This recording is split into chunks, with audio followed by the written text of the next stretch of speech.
केंद्र शासित भाजपा के 9 साल देश बेहाल। अभी प्रकाश नागने जी ने पूरे आपको 9 मुद्दे उसको 9 में किया है, वैसा देखने जाए तो 900 मुद्दे हो जाएंगे। देश के हर समाज के, किसानों के,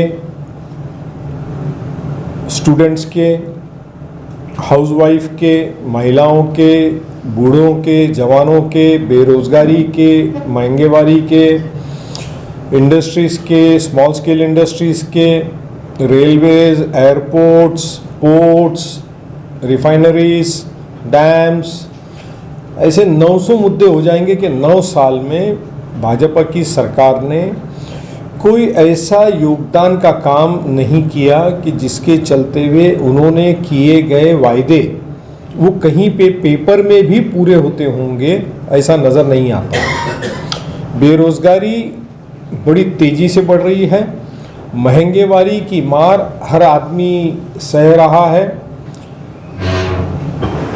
जो भाजपा वाले 70 रुपये पेट्रोल और डीजल और केरोसिन और गैस 400 रुपये के वक्त आंदोलन किया करते थे, आज वो सारे कैबिनेट में है, मगर एक की भी आवाज़ कहीं निकलती नहीं है। देश के लोगों का आने वाले लोकसभा के चुनाव के मद्देनज़र दिशाहीन करना, दिशा भूल करना, सामाजिक एकता को बिगाड़ना, देश की घटना को ख़त्म करना, ये इनका एक बेसिक एजेंडा है। और देश की घटना, कॉन्स्टिट्यूशन को जो ख़त्म करने का इनका जो बेसिक एजेंडा है, वो इसको चला रहे हैं कॉमन सिविल कोड के नाम से। और कॉमन सिविल कोड के नाम को लेकर के हम देखते हैं मीडिया में भी 2 मुस्लिम्स, चाहे मौलाना होंगे या कोई पॉलिटिकल पार्टी के होंगे या एनजीओ होंगे, उनको लाके खड़ा कर देते हैं और डिस्कशन कॉमन सिविल कोड को वो लेके चले जाते हैं हिंदू मुस्लिम की तरफ, जबकि एक्चुअल बीजेपी का एजेंडा कॉमन सिविल कोड का लाने का है, इस देश के अंदर का रिजर्वेशन खत्म कर देना।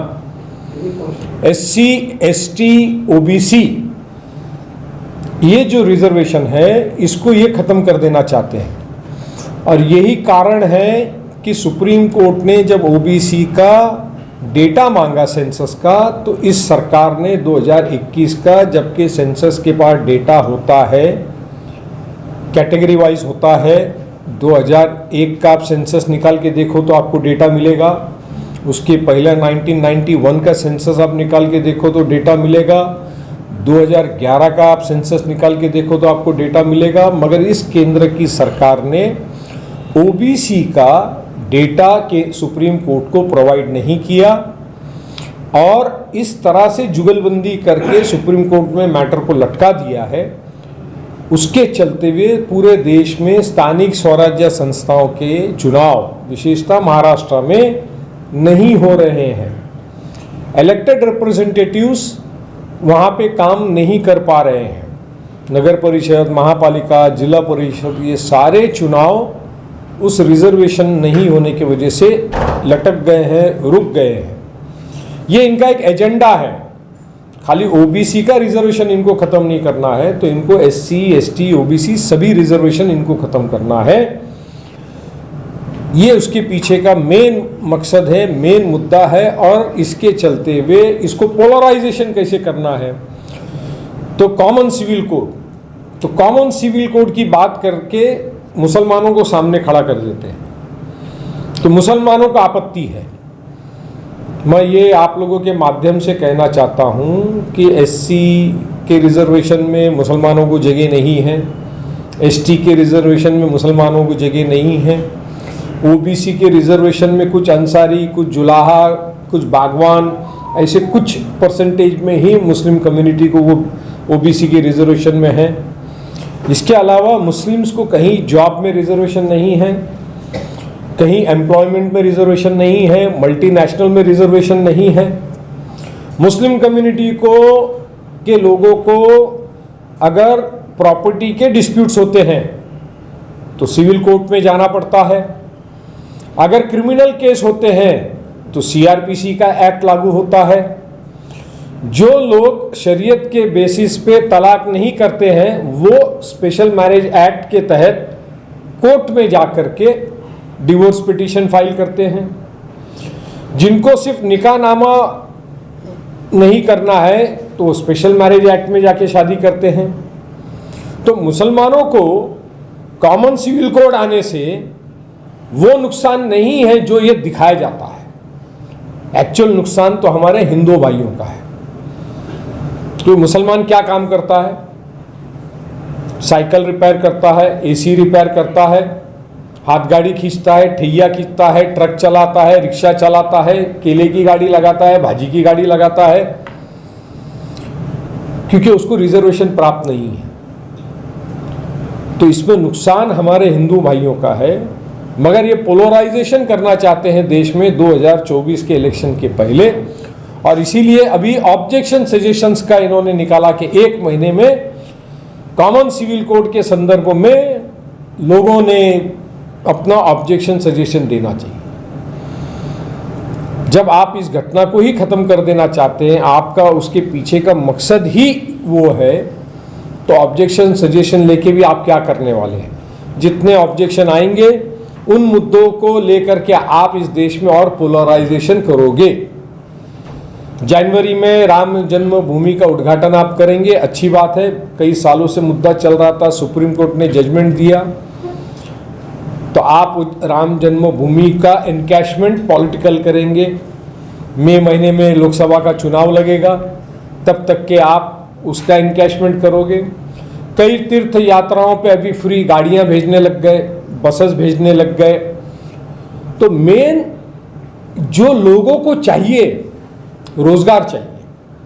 15 महीने तक किसान बैठे रहे आंदोलन पे, उपोषण पे। 700 से 800 किसान की जान वहां पर गई।